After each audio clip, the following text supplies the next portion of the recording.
So we like bold, we like spicy. Might be the Korean taste buds, but if you look at this face, does this not scream bold and spicy? Yeah. So today we got 5 bold and spicy el caliente picante, whatever, hot takes predictions for the 2020 Minnesota Vikings. 5 Cinco. It's gonna be a good time. So when we talk about predictions, we always put our on the table. Yeah. So let's get into them today. Number 1. Justin Jefferson will lead all first round wide receivers and receptions. There we go. Right. So who's drafting the first round? There's 6 of them. Jefferson, JJ, Henry Ruggs III, if he's not puncturing his leg, helping his friends move, which, by the way, I don't believe that story. Yeah. Jerry Jeudy in Denver, CeeDee Lamb with the Cowboys as wide receiver 3, Jalen Reagor with Eagles.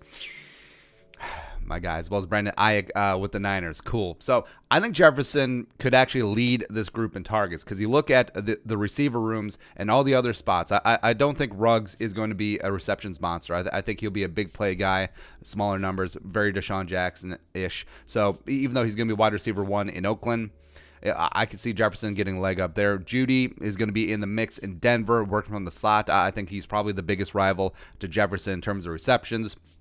Lamb's going to be worked in, potentially a wide receiver 3. We'll see if he can jump ahead of Michael Gallup. Jalen in Philly.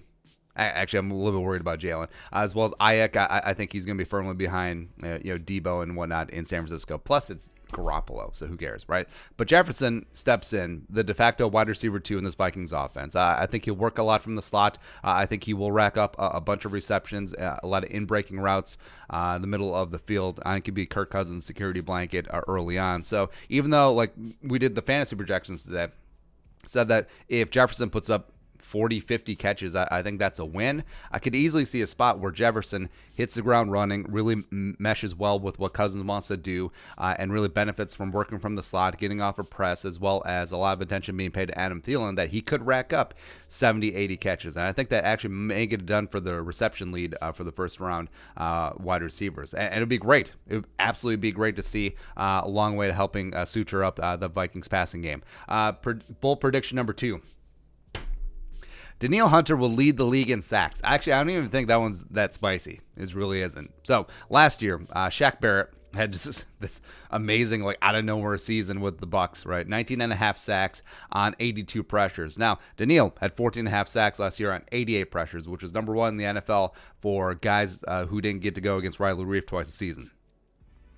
Yeah, it's weird, right? And we've talked about there is a bit of a puck luck with sacks, right? So I'm more concerned about pressures on the quarterback. Because how many times do you actually get heat, a little bit stank on the QB? Sacks sort of take care of themselves. Sometimes you flush a quarterback up into the pocket, and then all of a sudden your defensive tackle or the other edge rusher comes in, just like, oh, here's a sack. I'm going to do my sack dance. That counts for me. Boom. Even though you did all the work. It's the epitome of like a group project in school where one person sloughs off but gets equal amount of credit where someone else was doing all the work. That was Danielle Hunter a lot of the time, right? So Danielle Hunter now, even if Everson is back, I think his role will be reduced. So Danielle will be free to move around sides, get posh matchups, stand up potentially as a 3-4 outside linebacker. So I think that they will finally be all in on Danielle as being that alpha dog, just hunting and just doing just amazing things. So I'm really excited to see what Danielle Hunter is going to do this year. I think he's going to blow up. Single season sack record, by the way, is 22.5. Could he be up there? If he ups those pressures up to 100, a little bit of puck luck goes his way, I would love to see it. It'd be just absolutely amazing. Number 3, bold prediction for the 2020 Minnesota Vikings. Ezra Cleveland will start by week 4. Now, I feel like this one isn't bold because I want this to happen week 1. It's one of those spots, right? So, but they do seem hell-bent on having Reef start at left tackle, potentially having Pat Elflein start at left guard. And I'm not on board with Ezra kicking inside for the myriad of reasons that we talked about before. If he is going to be your future franchise left tackle, start him out there. He's not the type, not every tackle can kick inside the guard. I don't think Cleveland is one of those guys. Right now, he could. He's got the athleticism, but I worry about the anchor. Worry about him inside against NFL defensive interior players. I just really do, right? So I think this will be a situation of, all right, Elflein, he's really bad first 3 weeks. shut it down. All right. And then Elfline on the bench. They finally kick Riley Reef inside because maybe he's struggling the first couple weeks as well because, well, he does have Zadarius Smith on the agenda, so that's great. That's just wonderful. And then Ezra Cleveland slides in that left tackle spot. Let's go. Bold prediction number 4 for the 2020 Minnesota Fine Vikings. Mike Zimmer will leave as a free agent. That's tough. Because Zimmer says that he is fine playing on his contract year, a lame duck season. I actually believe him because, again, Zimmer is brutally blunt, honest, and I actually don't think this is lip service. I don't think it's anything like that. So I think he'd be perfectly fine coaching this final season without a long-term extension, without the one-year Band-Aid, which he got last offseason, because he is a person who I believe just like wants to prove his merit. Wants to prove his worth, and like also a little bit of a watch this, hold my beer. Sorry, it's Zimmer. So hold my glass of Merlot. I'm gonna go. Let's go. So Zimmer coaches his final year as a free on a contract year, leaves as a free agent next year. It's just so weird, right?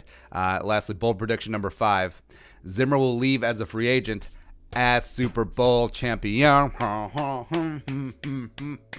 Hoisting that Jerome Barty down in Tampa. Let's go. Let's go. Zimmer went fully Flacco on the bet on himself. And also, it might be the first time ever that a head coach has won a Super Bowl and then left to another team. Like, lots of head coaches have retired after winning the Super Bowl, but this may be the first time ever that, by the way, it will be Zimmer, Clint Eastwood, like, wah, wah, wah. So, this is what you thought of me. Boom. Yeah.